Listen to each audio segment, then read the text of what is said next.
What's going on YouTube? Big Dog Brett.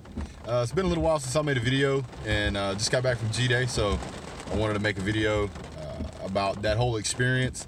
I wanted to talk a little bit about what we saw on the field, as well as some of the other spring games that's going to be going on. So first of all, shout out to my good cousin.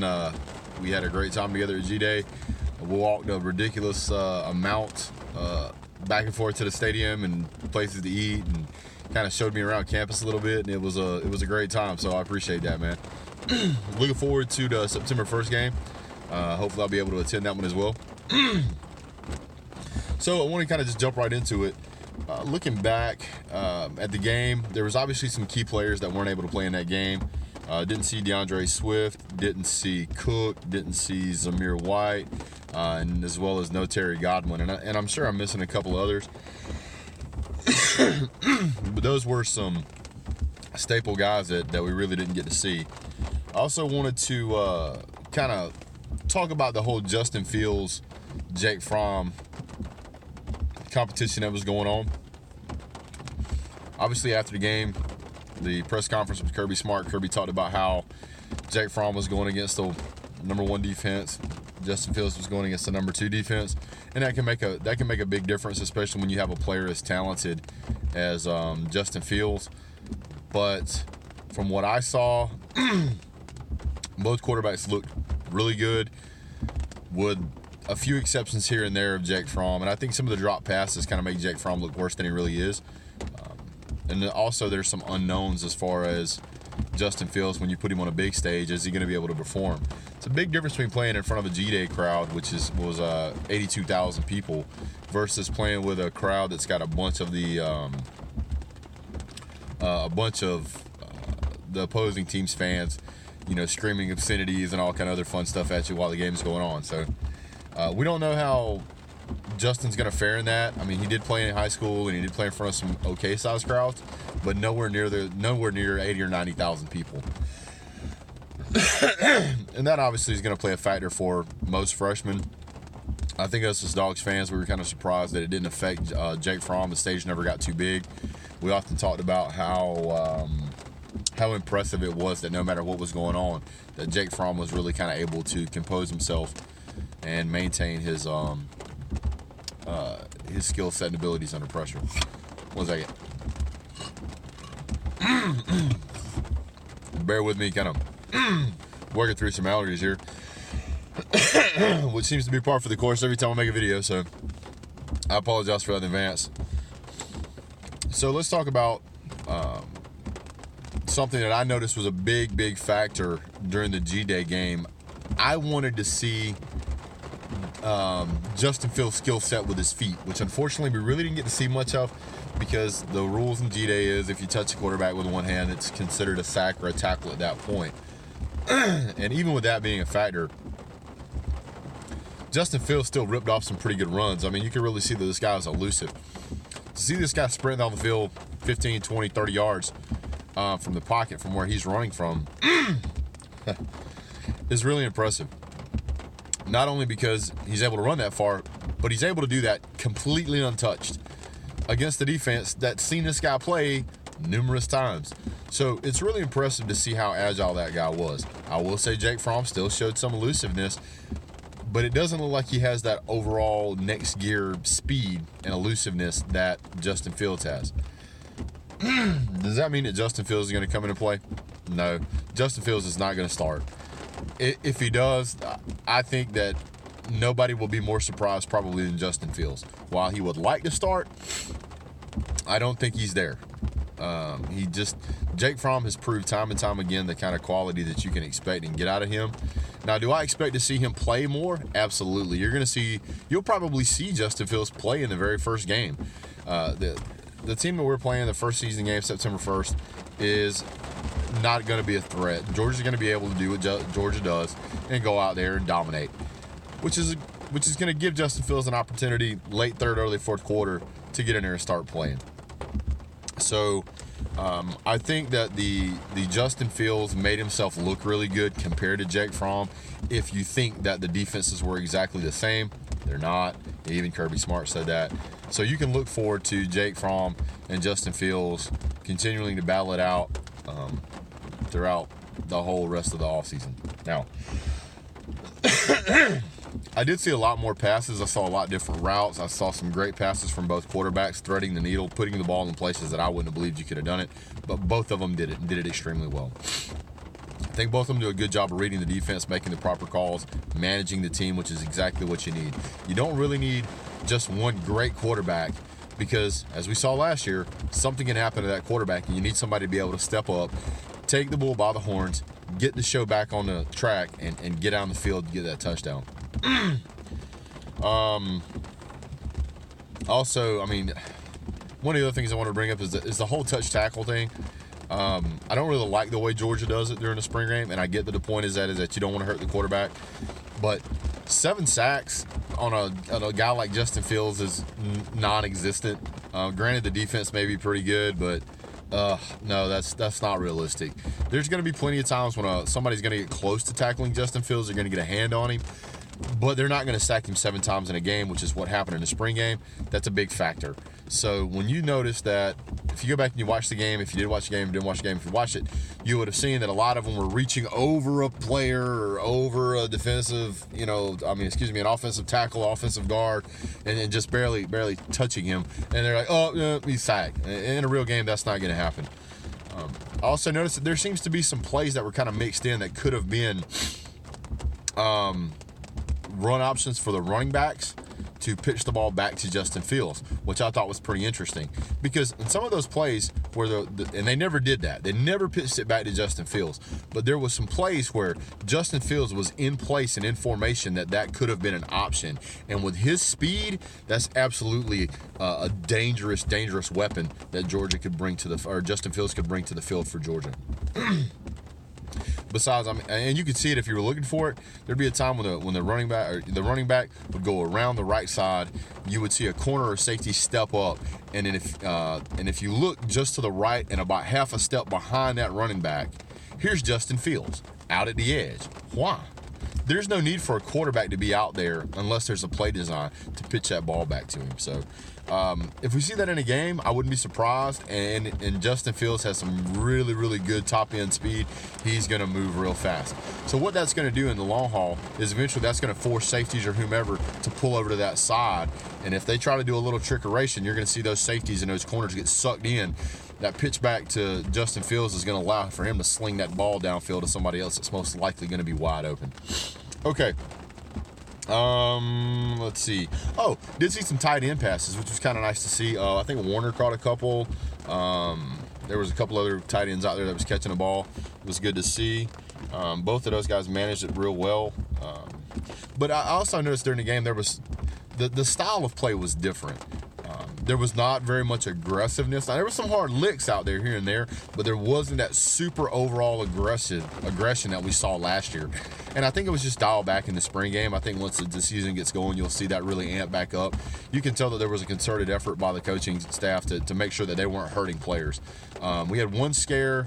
I think it was Ridley. Went to catch a ball in the end zone, dropped it. 99 times out of 100, he gets that ball in his hands right there, he's going to catch it.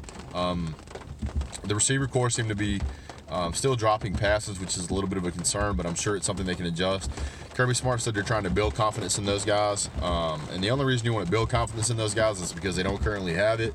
So didn't see as much running as you probably will see in a normal football game. I have a suspicion that's because not only do they want to increase the confidence of the running backs and the receiving corps, but they also didn't want to tip their hand on a lot of the run plays that we're going to possibly be implementing. I don't know. Excuse me. I don't know how much that's going to change in the coming up season. Against what we ran last year, I'm pretty sure most of it's going to be pretty much the same, but if they've got something new that they're trying or working out, that might be one of the reasons why we didn't see as much. Speaking of the running backs, looking at Herron and looking at Holyfield, wow, man. Holyfield is just pound the rock kind of guy. You hand him that ball, he's going to pick up some yards. Now, it may only be 2, 3, or 4, but, man, he was picking up yards, and sometimes, he's about that close from that one more step breakout to get on the field. I think if it hadn't been for Brenton Cox, he really would have picked up some huge yards. Also, there was another running back, Hudson. Wow, didn't see this guy anywhere last year, or excuse me, didn't see this guy just coming out of anywhere. Had nobody like him last year. He seems to be a little smaller, but he's really quick. This guy can, when he turns the corner, turns upfield, man, quick. So I think he's going to be a really good tool for Georgia. I think everybody's heard of the Holyfield. Everybody's heard of Herron, Zamir, Cook, DeAndre Swift. Obviously, all heard of those guys. But this guy was kind of refreshing just to see a guy that I really haven't heard much from, seen much from. All of a sudden, this guy's a factor. So that's nice, knowing that running back core is that deep that he's out there running. I mean, figure Georgia's down 3 running backs right now, 2-3 running backs. And even the guy that's like the 35th string is still out there looking good. So that made me feel really good. Let's see here. Saw a lot of passes, and you can kind of tell that they're starting to kind of cultivate that. Obviously, Jake Fromm is some wouldn't say an elite passer. I don't know what you would call one then. I mean, just because he can't throw the ball, 80 yards down the field every single pass, doesn't mean he's not an elite passer. He puts that ball in places that it needs to go. He's one of the most efficient in the nation. He's huge yards. He's on pace to break records. I mean, if he's on pace to break records, I mean, what do you need out of this guy? I mean, do you need him to stand on the 5-yard line and throw it through the uprights on the other side of the complete other side of the field? Because if that's what you're looking for, it's impossible. Did I see some long passes in the G-Day game? Absolutely. Some of them got dropped. Looks like just a little bit of fine-tuning. Wasn't major overthrows that I really saw. I didn't see a lot of penalties, which was good. Always was a major concern years ago. It was the penalty problem. This year, fortunately, doesn't look like we have anybody currently in jail or suspended because of stupidity. I don't know what Kirby Smart's done to change that environment or to change that attitude around the locker room to keep yourself out of trouble, but it seems to be doing a good job with that. Also, man, what a great crowd, what a great day. It was like sunny and somewhere between 70 and 75. I was fortunate enough to get a seat where I sat in the shade, and just a really pleasant day. If you guys didn't go to G-Day this year, man, you missed out. The crowd was awesome. This year, all of the vendors were there. They didn't run out of anything. They kept up with the crowd, which was nice. When I went to 93K Day, they pretty much ran out of everything. And I don't know if that maybe turned some people off from coming this year, but man, you guys should have. If you get to go next year, because man, it was a blast. Everybody was real nice. Everybody was real polite. Fans were, there was no problems anywhere at all that I saw. Traffic was good. I mean, you couldn't ask for a better time. And if you get a chance to go watch Georgia play for free, I might add, on a beautiful Saturday in Athens, Georgia, what else are you doing on a Saturday? If you don't want to go watch the Dogs, you need to reconsider what you're doing with your Saturdays. It's ridiculous. So, as far as the turnout, 82,000 people, wow. I mean, it was very heartwarming to see that. I was a little worried when the upper deck wasn't full by the time the game started, but probably 20 minutes into the game, the upper decks were full. Section in the end zone down there that they did some construction on looks really good, but obviously we couldn't seat there. They said that they expected us to miss 10 to 15,000 people because they couldn't fill that section up. I'm going to be honest with you. It was packed. It was full. Not the end zone area, but the rest of the stadium. And if we come up with 82,000 people and we were short 10 to 15,000 people in just that section, that should tell you that stadium was pretty full. Also, man, the Jumbotron looks great, dude. That big giant display in the sound system is awesome. I am so looking forward to going and watching a game there with that being live and in play. It's crystal clear. The replays are unbelievably clear. And no matter where you sit in that stadium, unless you're sitting right under the Jumbotron, it's a great view. The lighting around the whole stadium was orchestrated great. They've already got the 2017 flag up for SEC champion up on top of the stadium. I mean, the whole thing's looking real good. So it's a great day to be a Dogs fan. Okay, so let's talk about some of the other insanity around the league. I guess I'll start with Florida. Spring game looked kind of bad. I mean, you guys go out there and play Duck, Duck, Goose or whatever you did. And if you guys haven't seen that, go watch that. I understand the kids are trying to have fun. But have fun once you're kind of got your team in order. The team didn't look good. At least it didn't look good to me. Turnout was not great, which you can expect for it not to be great. I don't know what they're doing over there, but if that were my team, I understand I want to have a little bit of fun. But right now, you guys need to be about football. Then again, don't. I'm okay with if you don't. We'll just keep stomping you to death. It's fine. It's fine. Hey, matter of fact, if you guys want to play the egg toss, or I can send you guys a box of yo-yos. What else can? Hey, do you guys want to play kickball? How about a soccer ball? I bet I can send you guys a soccer ball, and then you guys can go play that sport. Oh, goodness gracious. Oh, wiffle balls. Yeah, I can send you guys a wiffle ball bat and a wiffle ball, and you guys can play that instead of football, because you didn't look like you want to play football. Whatever. I don't care. It's fine with me. Most of the other games that I saw, that I watched, were absentee fans. Nobody there. The Auburn game, nobody there. South Carolina game wasn't that impressive. I didn't watch the Clemson game, not an SEC team. I did watch the Ohio State game, which is not an SEC team, and I got to say, their passing looks pretty good. Their receiving corps looked pretty good. They caught some catches. They caught some passes that just kind of, I was like, wow, that was a great catch. I mean, you want to talk about a contested pass. I mean, this guy was practically inside of his jersey several times, and he's still catching it. So, really impressive. I look forward to seeing if those guys can make it to the playoff this year. Maybe we can make it there and play them. That'd be great. I'd love to be able to play another high-powered offense like we did with Oklahoma. That was fun. That was fun. Okay, what else? Oh yeah, Tennessee. I have a theory. And here's the theory. Jeremy Pruitt is trying to get fired immediately. He don't want to coach that team. He just wants his money so he can leave. Man, the game was... The team looked bad. He said the players quit. The players looked like they did quit. How you going to quit playing against yourself? There's nobody there that you should be mad if they're beating you. You should be happy that guy's beating you, because that means that guy could probably beat whoever you're playing. But you guys still quit. What are you doing? You know what? Y'all need to get a play date with Florida. That's what needs to happen. Y'all need to hang out together. Man. So anyway, talking about the players quit, Jeremy Pruitt not only come out and hammered the players, he came out and hammered the fan base. I really think at this point, this guy got in there and looked at the team, looked at the staff, looked at the fans, and went, the hell no, I got to get out of here.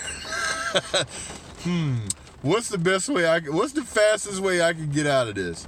I got to go to that spring game. But after that spring game, I'm going to talk crap about everybody and see if I can get fired. And see if I can get I got my guarantee.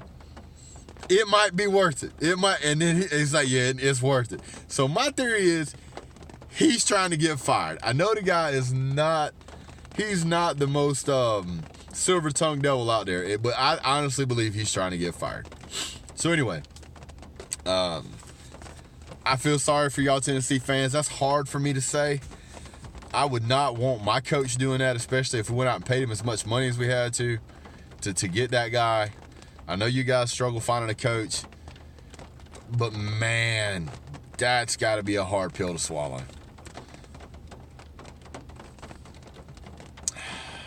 I don't know what to do. I don't know what I would do if I was a fan of Tennessee.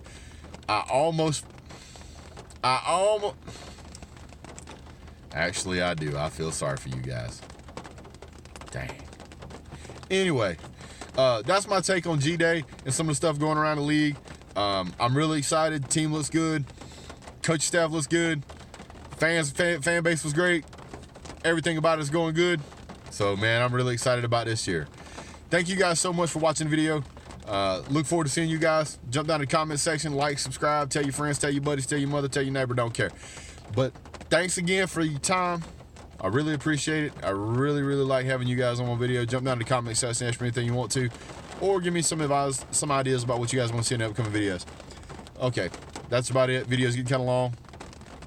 Have a great day, and go Dogs.